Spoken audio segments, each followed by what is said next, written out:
Clauses of memorandum of association और उसको alteration कुछ बदलाव करना है। सबसे पहले तो मैं बता दूं, ये क्वेश्चन फुल 15 to 16 मार्क्स या किसी को 10 मार्क का लास्ट क्वेश्चन आता है तो 10 मार्क्स का आएगा। शॉर्ट नोट पे आने के चांस बहुत कम है क्योंकि ये इतना इंपॉर्टेंट क्वेश्चन है, ये बड़ा क्वेश्चन के तौर पर ही आता है।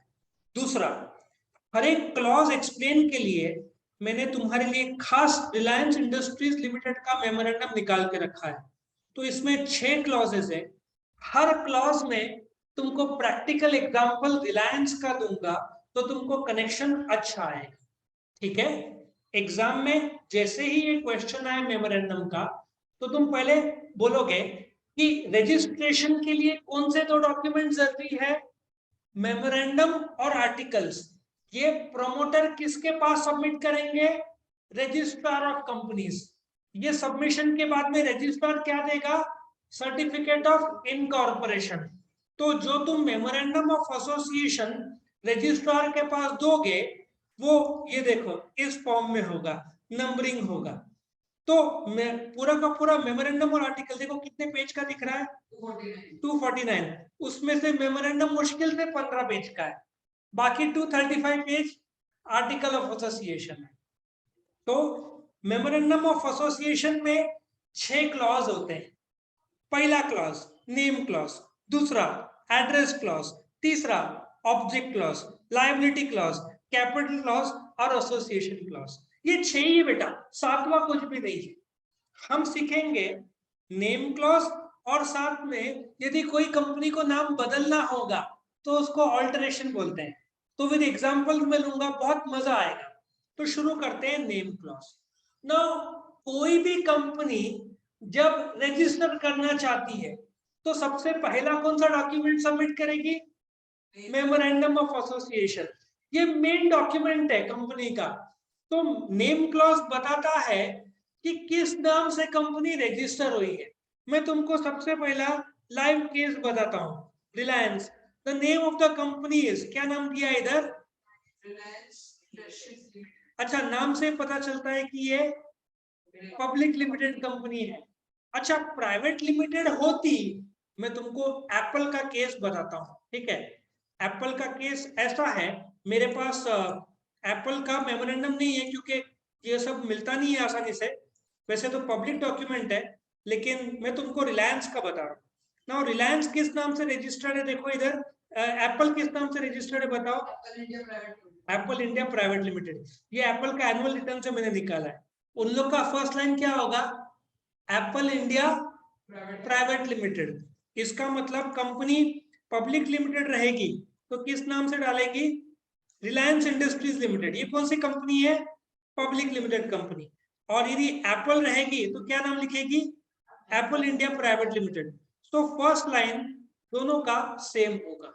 यस बोलो सर। अभी अभी हमारे को अगर आइडेंटिफाई करना है कि रिलायंस इंडस्ट्रीज लिमिटेड और एप्पल इंडस्ट्रीज प्राइवेट लिमिटेड, तो अगर रिलायंस इंडस्ट्री प्राइवेट होती तो प्राइवेट नाम पहले थी तो उसका नाम Reliance textile industries private limited था। सर जो प्राइवेट वर्ड है कंपलसरी है बेटा, प्राइवेट लिमिटेड है तो तुमको प्राइवेट कंपलसरी डालना पड़ेगा, जो तुम्हारे सामने में इधर प्रेजेंट कर रहा हूँ, एप्पल इंडिया प्राइवेट लिमिटेड ये रहा। आया समझ में। सो सबसे पहले तो तुमको ये समझना पड़ेगा, जो भी कंपनी रजिस्टर होती है उसका नाम क्या है, वो सबसे पहला नेम क्लॉज। लेकिन तुम जब नेम क्लॉज चुनते हो वो दूसरे कंपनी से अलग होना चाहिए।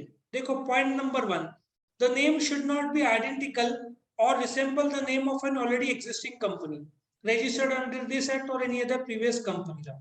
अच्छा तुम एक स्टार्टअप सोच रहे हो तो तुम सोच रहे हो हम नाम रिलायंस डालेंगे, क्या तुम डाल सकते हो, द आंसर इज नो, क्योंकि वो ऑलरेडी रजिस्टर्ड है। एप्पल सोच सकते हो, द आंसर इज नो, क्योंकि वो ऑलरेडी रजिस्टर्ड है। तो पहला नंबर दूसरे कंपनी के साथ आइडेंटिफाई नहीं होना चाहिए। दूसरा, the name should not contain any words which will constitute an offence. Now सबसे पहले तो तुमको समझना पड़ेगा an offence under any law. तुम फायर आर्म्स, ठीक है ना, लेकिन वो बीफ, महाराष्ट्र में बीफ का बैंड है तो वो ऑफेंस माना जाएगा ना, गुटखा महाराष्ट्र में बैंड है तो तुम महाराष्ट्र में बेच नहीं सकते। तो पहले तो तुमको चेक करना पड़ेगा वो नाम से कोई दिक्कत तो नहीं है, ठीक है ना। सो सवाल आया था कि इलीगल का आंसर इज नो, इलीगल नाम से नहीं कर सकते, ऑफेंस है, ठीक है।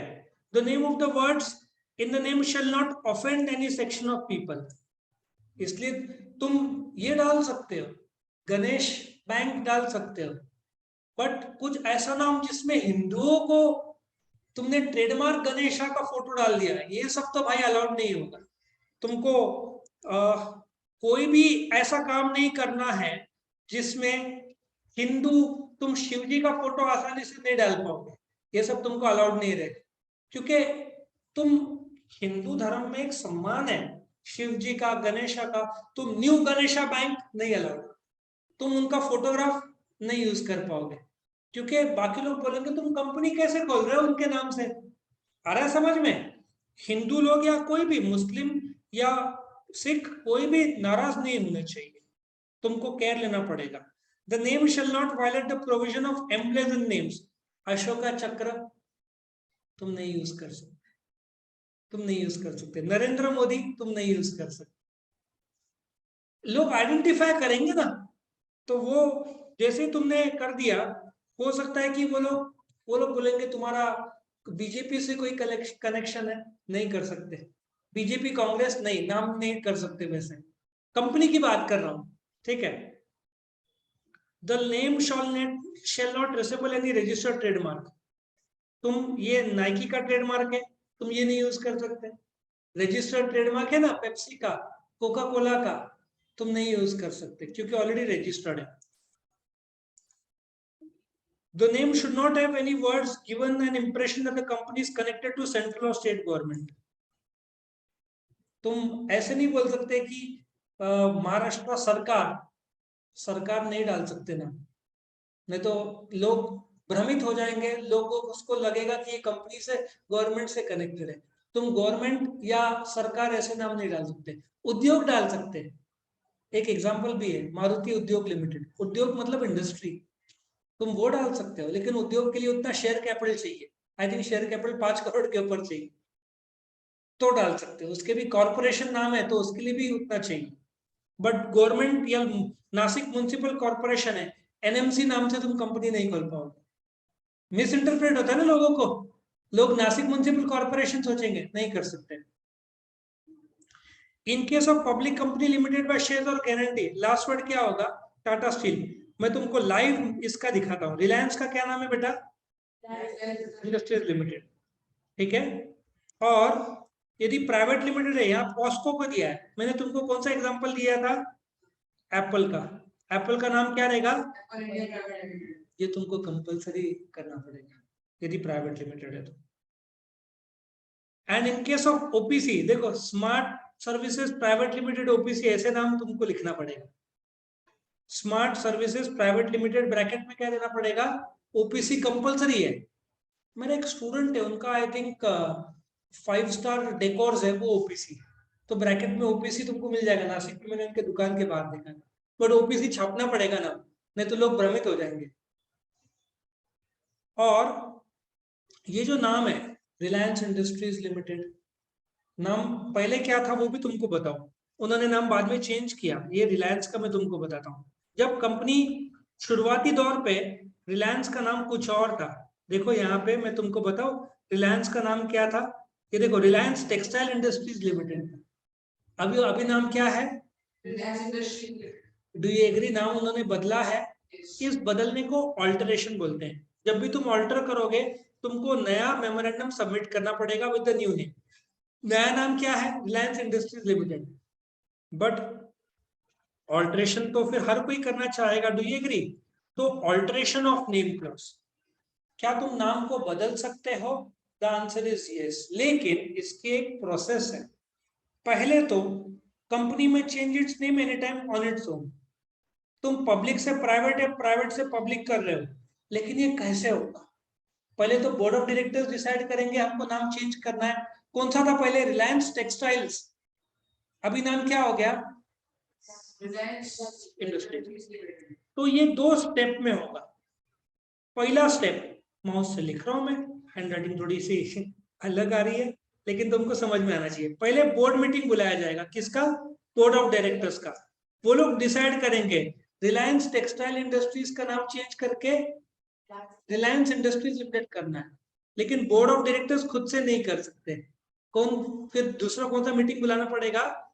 शेयर होल्डर्स का meeting. Normally it is called as extraordinary meeting.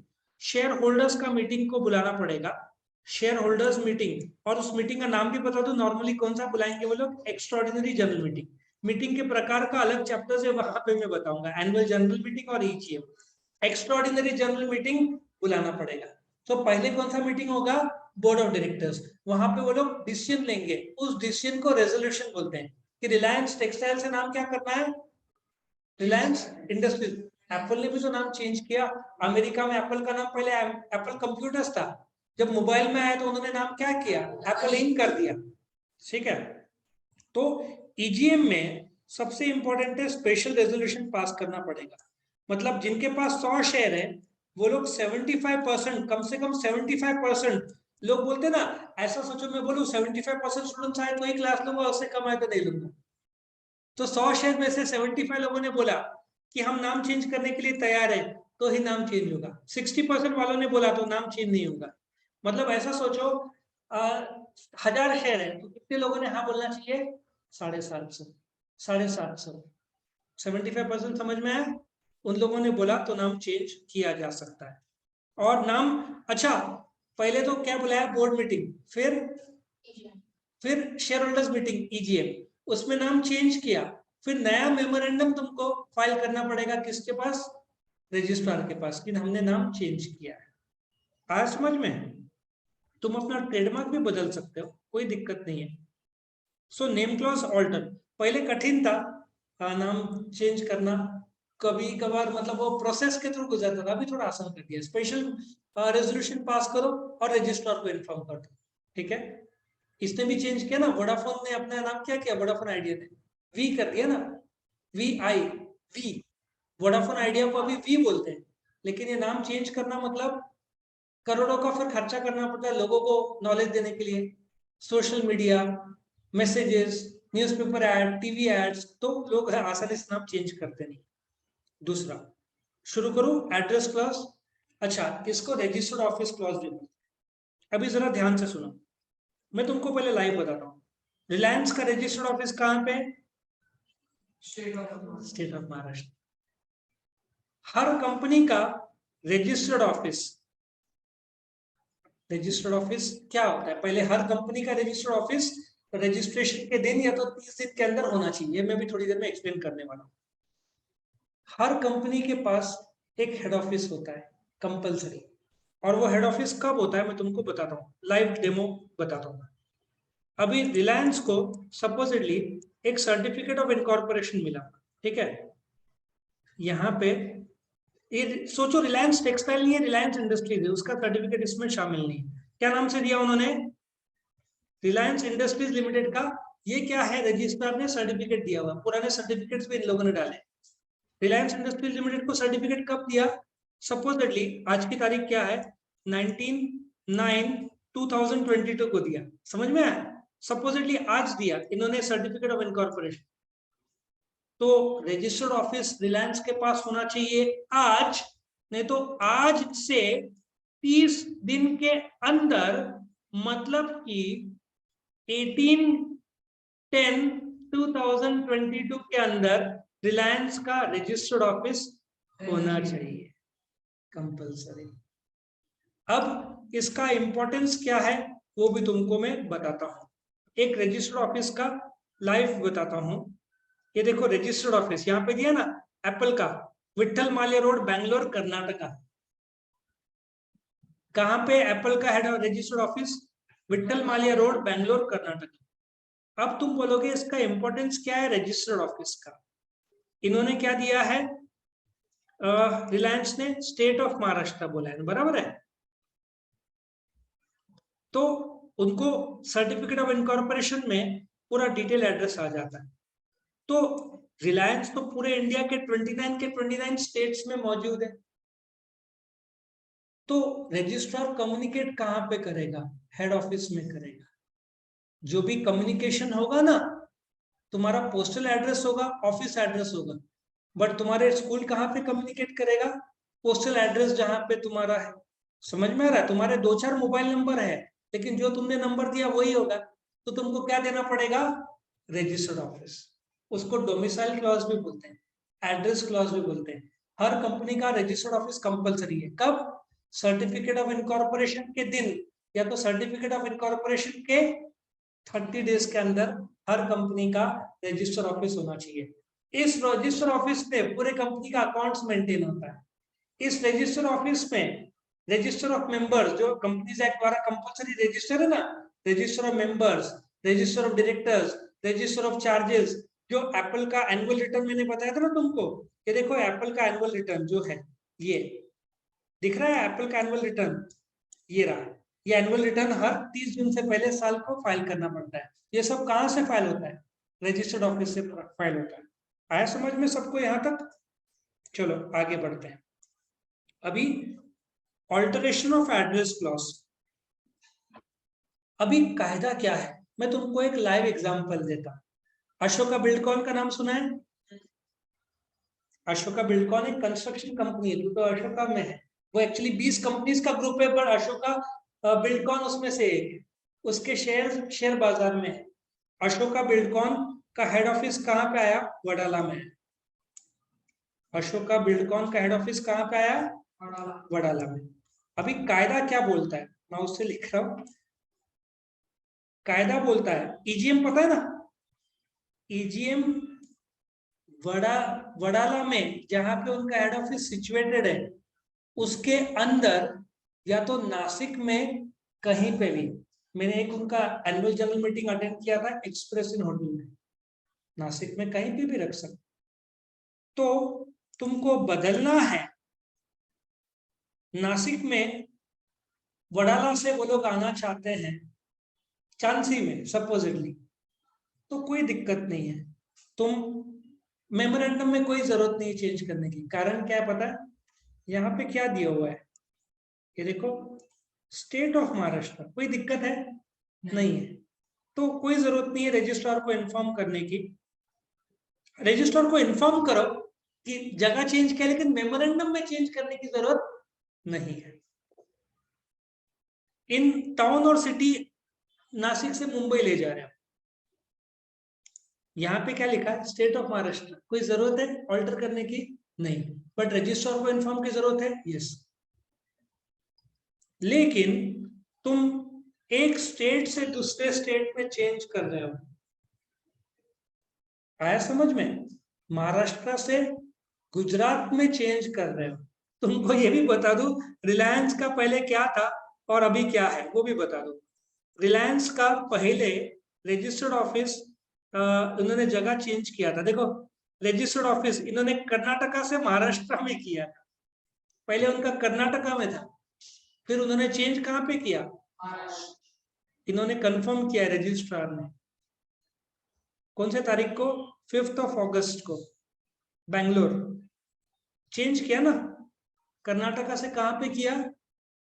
Maharashtra. लेकिन तुमको यदि ऐसा करना है तो अब सीधी बात है, हम नासिक में, हम मुंबई जा सकते हैं मीटिंग के लिए, बट बैंगलोर में कैसे जाए? या बैंगलोर वाले, तो इसको चेंज करना थोड़ा सा ट्रिकी है। पहले तो हर कंपनी का एक रीजनल डायरेक्टर होता है, ठीक है? उसके पास जाकर परमिशन लो। परमिशन लोगे तो वो महाराष्ट्र के शेयर होल्डर से मैं ऑब्जेक्शन ले सकता हूँ कि मुझे दिक्कत होगा गुजरात जाने। तुमको एग्जाम देना है नासिक में देना है, बट तुमको बोला नहीं तो गुजरात में जाकर एग्जाम देना है, तो तुमको दिक्कत होगा। Do you agree?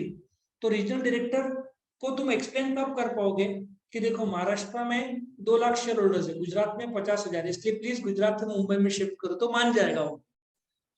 लॉजिक समझ में आ रहा है? तुमको एक्सप्लेन करना पड़ेगा रीजनल डायरेक्टर को, और वो नहीं माना तो नहीं हो सकता ट्रांसफर। वो माना, उसके बाद मीटिंग बुलाओ। अल्टीमेटली कौन सा मीटिंग?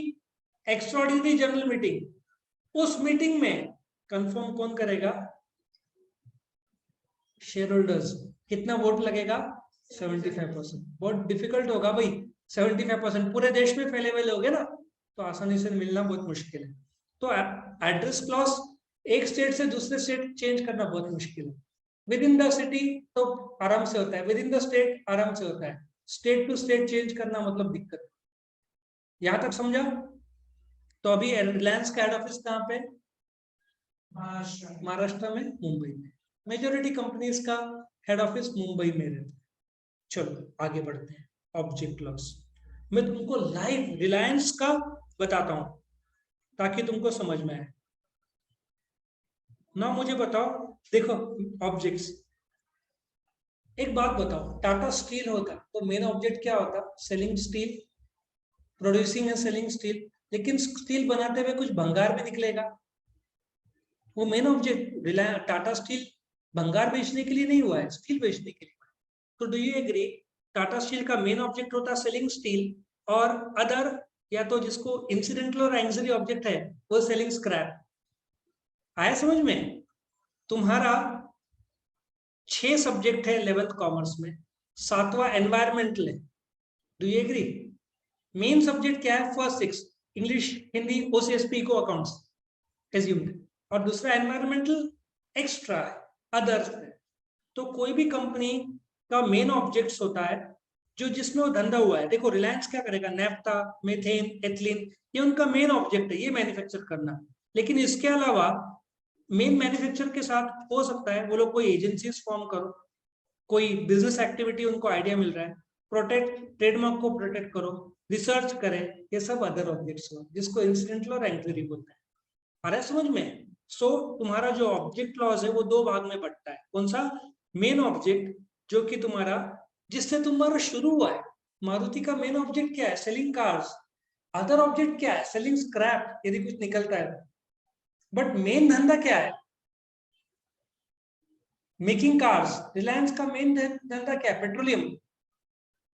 तो अच्छा, इंसिडेंटल मतलब related to the main activity, means resulting from main activity. अच्छा, शक्कर बनाओगे तो क्या निकलेगा? मोलासिस, एथेनॉल जो आजकल है। मेन ऑब्जेक्ट क्या है? शक्कर बनाना। इंसिडेंटल और एक्सिलरी क्या है? क्या बोल रहे हैं? Means related to main activity, ethanol इसमें आएगा। Resulting from the main activity, molasses. शक्कर से क्या बनता है? मोलासिस। तो तुमको ऑब्जेक्ट लॉस कितने भाग में बांटा गया है? मेन ऑब्जेक्ट और इंसिडेंटल और consequential object. But main object selling steel, other object selling scrap. समझ में आया? अच्छा, ऑब्जेक्ट लॉस रिलायंस में मैन्युफैक्चरिंग ऑटोमोबाइल दिया हुआ है? दिया हुआ है? नहीं दिया हुआ है। क्या वो बना सकते हैं? Absolutely no, absolutely no. क्यों? क्योंकि इनके जो मेन ऑब्जेक्ट्स में है ना काम, वही कर सकते हैं, या इंसिडेंटल में जो दिया है वही कर सकते हैं। इसके अलावा कुछ भी करने जाएंगे तो वो अल्ट्रा वायरस माना जाएगा। अल्ट्रा वायरस मतलब इलीगल फ्रॉम, अल्ट्रा वायरस मतलब इलीगल एब initio from the very beginning.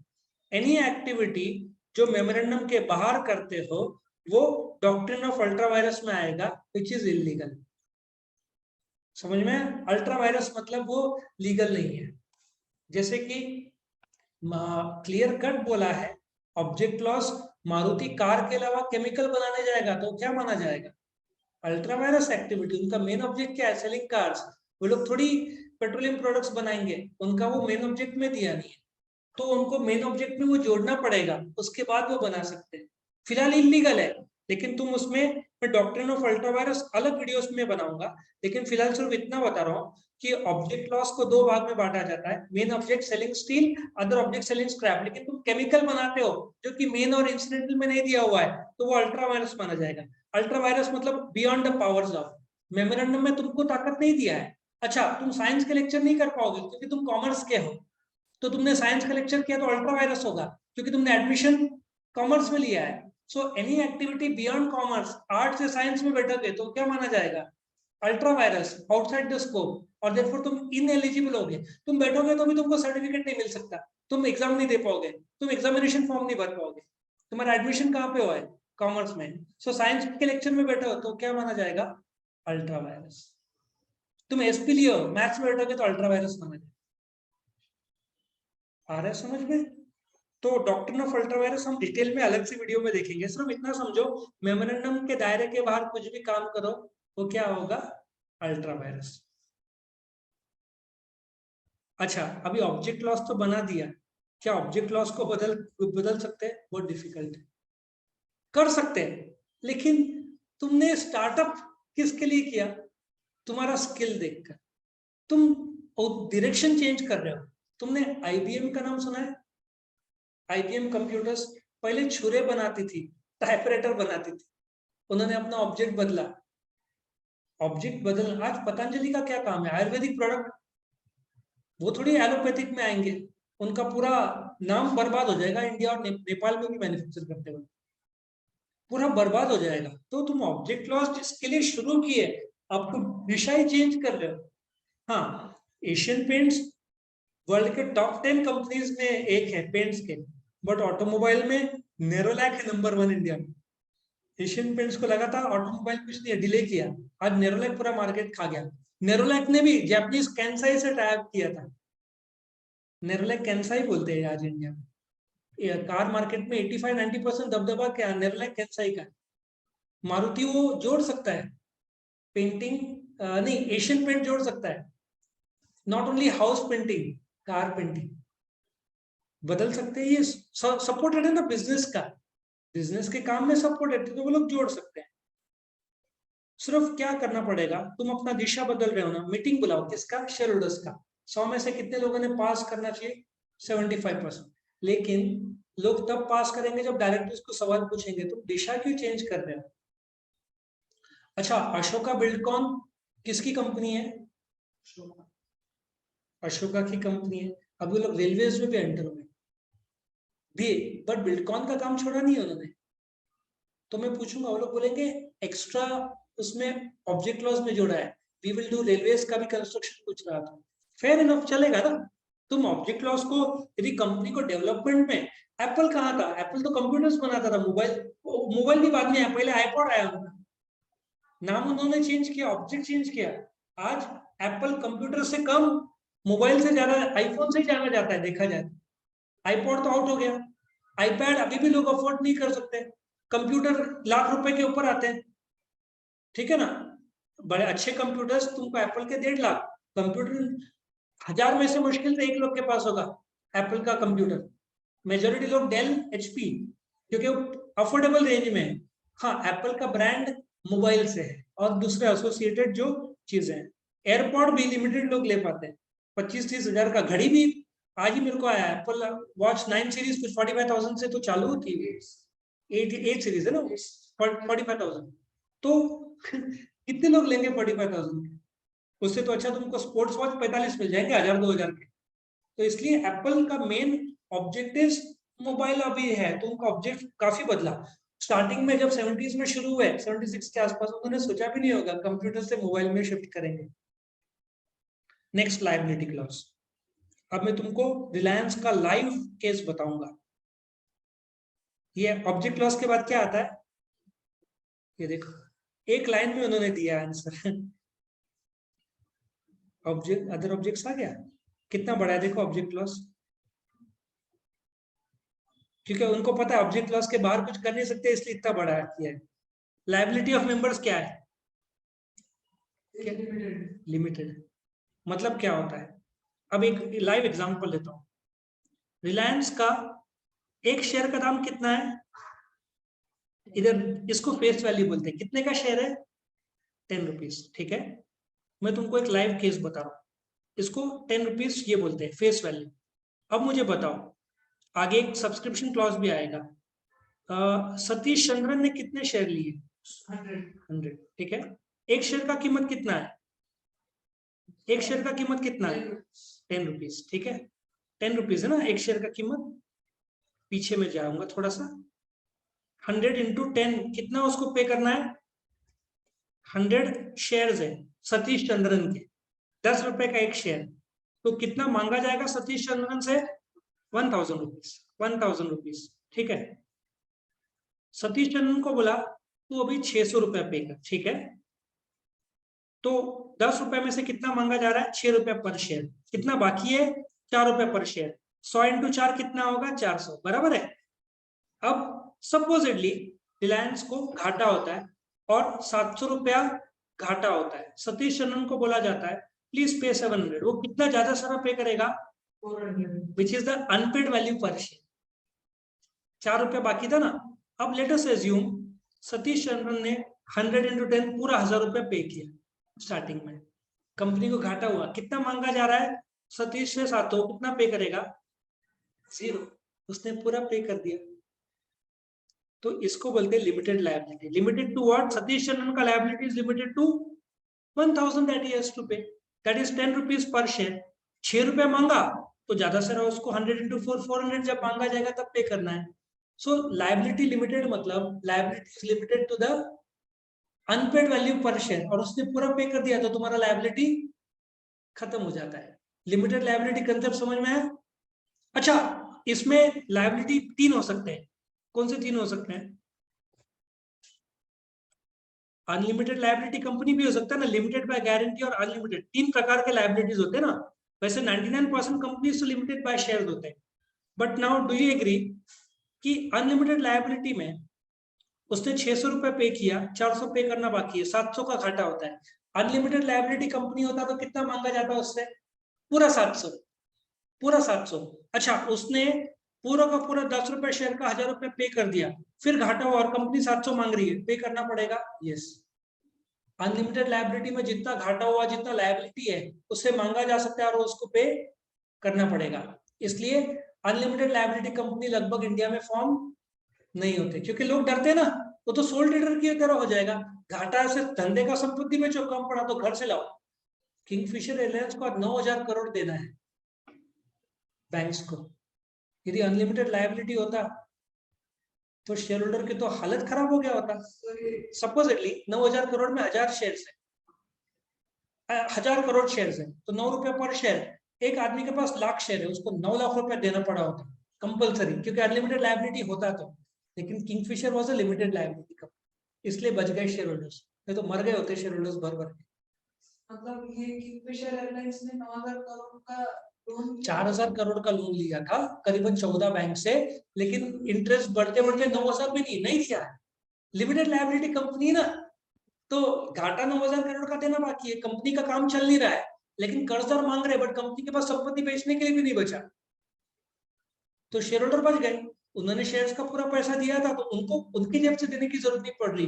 Unlimited होता ना किंगफिशर तो सारे शेयर होल्डर को घर बार बेचना पड़ा होता। सोचना, 9 रुपया पर शेयर, जितने शेयर्स आया होता तो कितना सॉलिड लॉस हुआ। और एक कंपनी लिमिटेड बाय गारंटी भी होता है, वो भी बता दो। कंपनी लिमिटेड बाय गारंटी मतलब 3 प्रकार के हो सकते हैं। लिमिटेड बाय शेयर जो कि रिलायंस है, अनलिमिटेड लायबिलिटी तुम बड़ा रिस्क उठा रहे हो लेके, लिमिटेड बाय गारंटी। कुछ प्राइवेट यूनिवर्सिटीज है जो लिमिटेड बाय गारंटी बनाते हैं। उसमें क्या होता है कि तुम यहाँ पे लिखते हो कि मैं 10 लाख रुपया भरूंगा, तुम गारंटी देते हो रकम का, ठीक है। गारंटी कितना दिया? फॉर एग्जाम्पल 10 लाख रुपया, वो प्रमोटर ने गारंटेड, प्रमोटर का नाम भी आएगा और रकम भी आएगा। अच्छा, उसने 10 लाख का गारंटी दिया, 10 लाख रुपए का गारंटी दिया, तो उससे कब मांगा जा सकता है? कंपनी को घाटा हुआ, सपोजिटली 7 लाख रुपए का घाटा हुआ, क्या उससे मांग सकते हैं? The answer is no. ये 10 लाख तभी मांगा जा सकता है जब कंपनी बंद हो जाए, तो उससे 10 लाख रुपए उसने गारंटी दिया है तो उसको देना पड़ेगा। रिलायंस में किसने गारंटी दिया है? नहीं, because it is a company limited by shares. Apple देखना चाहते हो कौन सी कंपनी है? टाइप ऑफ कंपनी देखो, एप्पल कौन सी है? अनलिमिटेड कैसे फॉर्म करेंगे? एप्पल को घाटा हुआ तो पूरी जेब से देना पड़ेगा पैसा। इतना तक सब लोग क्लियर है? यस और नो? लायबिलिटी क्लॉज को तुम लगभग नहीं बदल सकते, क्योंकि एक आदमी लिमिटेड को अनलिमिटेड देना हो, मैं तुमको बोलता हूँ लिमिटेड से अनलिमिटेड करोगे, लिमिटेड है, मैं चेंज करना चाहता हूं टू अनलिमिटेड, तुम मानोगे नहीं। तब पॉसिबल होगा जब तुम लिख के दोगे हम तैयार हैं। हर एक शेयर होल्डर को लिख के देना पड़ेगा, मेजॉरिटी नहीं चलता इधर। शेयर होल्डर लिख के देगा तो ही वो अनलिमिटेड में कन्वर्ट हो सकता है, वरना नहीं, मर जाएंगे ना शेयर होल्डर घाटा हुआ तो ये तो लगभग नामुमकिन है। लायबिलिटी ऑफ अ कंपनी हर एक मेंबर से कंसेंट लेना पड़ेगा, और कोई भी शेयर होल्डर, भाई तुम अनलिमिटेड में जाओगे कौन मानेगा? तो ये तो कोई चेंज करता नहीं। नेक्स्ट है कैपिटल क्लॉज। तैयार सब लोग सुनने के लिए? अब रिलायंस का हम लाइव देखते हैं, ये रिलायंस का अभी आ रहा है। लिमिटेड आया क्या? देखो ध्यान से देखो, हाँ, ऑथराइज कैपिटल, ये क्लॉज कौन सा है? 5वां। ऑथराइज कैपिटल को नॉमिनल कैपिटल भी बोलते हैं, रजिस्टर्ड कैपिटल भी बोलते हैं। कितना है? 15,000 करोड़ का उनका ऑथराइज कैपिटल है, ठीक है। और पर शेयर 10 रुपया, उसमें से इक्विटी शेयर 14,000 करोड़, मैं इसे लिख देता हूं, ये देखो 14,000 करोड़ ये इक्विटी शेयर्स। एक कंपनी दो प्रकार, 14,000 करोड़ ये इक्विटी शेयर्स है। एक कंपनी दो प्रकार के शेयर्स इश्यू कर सकती है, एक होता है इक्विटी शेयर्स और एक होता है प्रेफरेंस शेयर्स। अब दोनों में फर्क है, 12th स्टैंडर्ड के सेकंड चैप्टर में मैं बताने जाऊंगा तो आधा घंटा लगेगा। फिलहाल सिर्फ समझ लो दो प्रकार के शेयर्स है, दो डिवीजन है। अच्छा, एक शेयर का दाम कितना है? 10 रुपीज।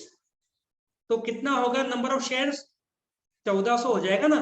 ये हुआ क्वांटिटी, समझ में आया सबको? और ये हो गया 10 रुपए को फेस वैल्यू बोलते हैं। क्या बोलते हैं? Face value. और ये है तुम्हारा रजिस्टर्ड कैपिटल, कितना? 14,000 करोड़।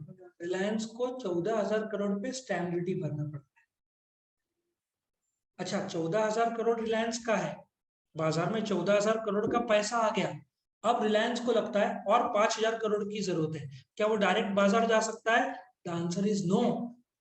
रिलायंस को पहले मीटिंग बुलाना पड़ेगा, किसका? शेयर होल्डर्स का। और उस मीटिंग में जाकर, अच्छा specially ordinary resolution, capital loss को बदला जा सकता है, वो भी ऑर्डिनरी रेजोल्यूशन। 100 में से सिर्फ 51 शेयर्स वालों ने हाँ बोला तो तुम शेयर कैपिटल बढ़ा दोगे रिलायंस का, क्योंकि प्रगति हो रही है ना कंपनी की। अच्छा, मैं तुमको रिलायंस का बताता हूँ, उन्होंने कितनी बार बढ़ाया और क्या क्या बढ़ाया। इधर लाइव दिया है, कहाँ पे? ये देखो, पहले कितना था? 8 लाख था, 80 लाख, फिर 18 लाख, 19 लाख, 50 लाख, ये बढ़ाते गए। तुम जितना बढ़ाओगे उतना, अभी पहले 8 लाख पे स्टैम्प ड्यूटी भरा होगा उन्होंने, जो कि 10 लाख था, अभी कितना कर दिया? 20 लाख। तो डिफरेंस पे उनको स्टैम्प ड्यूटी भरना पड़ता है। ये स्टैम्प ड्यूटी भरने के बाद, मेमोरेंडम सबमिट करने के बाद तुम इश्यू कर सकते हो मार्केट में। मतलब आज की तारीख में यदि रिलायंस का 15 लाख करोड़ है, बराबर है, कितना है? 15 लाख, सॉरी 15,000 करोड़, जिसमें इक्विटी शेयर का 14,000 करोड़, प्रेफरेंस का 1,000 करोड़, समझ में आया? तो ये 14,000 करोड़ का 20,000 करोड़ का पैसा चाहिए, तो ना डायरेक्ट मार्केट में नहीं जा सकते, पहले रजिस्ट्रार के पास जाओ, 6,000 करोड़ बढ़ाओ, 6,000 करोड़ पे स्टैम्प ड्यूटी भरो, उसके लिए मैं मीटिंग बुलाओ शेयर होल्डर्स का, उसके पहले बोर्ड मीटिंग बुलाओ, बोर्ड मीटिंग में डायरेक्टर्स बोलेंगे बढ़ाना है शेयर कैपिटल, उसके बाद शेयर होल्डर्स का ईजीएम बुलाओ, उसमें 100 में से 51 लोगों ने हाँ बोला, कंफर्म हुआ, फिर नया मेमोरेंडम फाइल करो, उस पर स्टैम्प ड्यूटी भरो, फिर रजिस्ट्रार स्वीकारेगा, फिर बाजार में 6,000 करोड़ लाओ। लॉजिक सबको समझ में आया? यस और नो? तो ऑथराइज कैपिटल को बढ़ाना आसान है, कम नॉर्मली लोग करते नहीं है, ठीक है। सो पहले मैं इसको क्लियर कर दूं। सो ऑथराइज कैपिटल को क्या बोलते हैं? रजिस्टर्ड कैपिटल भी बोलते हैं। और कहा गया तुम्हारा ऑथराइज, ये रहा कैपिटल क्लास, इसको ऑथराइज कैपिटल भी बोलते हैं, रजिस्टर्ड भी बोलते हैं, नॉमिनल। ये वो कैपिटल है जो ज्यादा से ज्यादा तुम इश्यू कर सकते हो, उससे ज्यादा नहीं इश्यू कर सकते। 15,000 करोड़ है ना रिलायंस का, तो 16,000 करोड़ बाजार में नहीं ला सकता। लाने के लिए क्या करना पड़ेगा? 1,000 करोड़ पे स्टैम्प ड्यूटी भरना पड़ेगा। मेमोरेंडम में पहले नंबर बढ़ाओ 16,000, फिर बाजार में 1,000 करोड़ इश्यू करो। लॉजिक समझ में आया? चेंज कर सकते हैं मेमोरेंडम को, यस ऑल्टर कर सकते हैं। कैपिटल क्लॉज को ऑल्टर करना आसान आया समझ में? तो 3 चीज समझ में आया। 14,000 करोड़, 15,000 करोड़ क्या रिलायंस का authorise capital in rupees, face value क्या हुआ? 10 रुपया पर शेयर, क्वांटिटी कितना हुआ? इक्विटी का 1,400, प्रेफरेंस का 1,000। चलो आगे बढ़ते हैं। और तुम्हारा आखिरी क्लास एसोसिएशन क्लास, ये तो बड़ा इंटरेस्टिंग है, तुमको तो लाइव केस हम दे रहे हैं। देखो ये ओपीसी में कितने का लोग लगते हैं? एक, प्राइवेट लिमिटेड में 2, पब्लिक लिमिटेड में 4। रिलायंस कौन सी कंपनी है, प्राइवेट है क्या पब्लिक है? तो कितने लोग हुए इसमें? 7 लोग का सिग्नेचर लगेगा ना, और एक विटनेस लगेगा, जो 7 में से नहीं 8वां अलग होना चाहिए। तो सब्सक्रिप्शन क्लॉज मतलब ये जो 7 लोग है ना, इन लोगों ने प्रॉमिस किया है हमारे सामने जो शेयर्स है वो हम सब्सक्राइब कर रहे हैं, उनका सिग्नेचर आधार कार्ड लिया जाएगा और एक विटनेस साइन करेगा, उसका आधार कार्ड लिया जाएगा। और ये लोग 7 लोग प्रमोटर्स है, इन लोग ने मिलकर कंपनी फॉर्म किया। यस, सर ये जो इधर का नाम है ये फिफ्थ वाले कॉलम में वो है क्या विटनेस?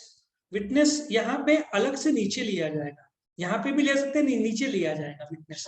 विटनेस अलग होगा, सिंस ये डेमो कॉपी है इसलिए इसमें विटनेस का नाम सब नहीं दिया है, वरना विटनेस 8 आदमी होगा जो 7 में से एक नहीं हो सकता, अलग सा आदमी, और वो बोलेगा कि मैं विटनेस दे रहा हूँ कि हाँ ये बराबर है, जो भी इनके सिग्नेचर्स और ये लोग का नाम और पता सब बराबर है। कुछ भी हुआ तो विटनेस को पकड़ा जाएगा, तूने ऐसे कैसे साइन किया। आया समझ में?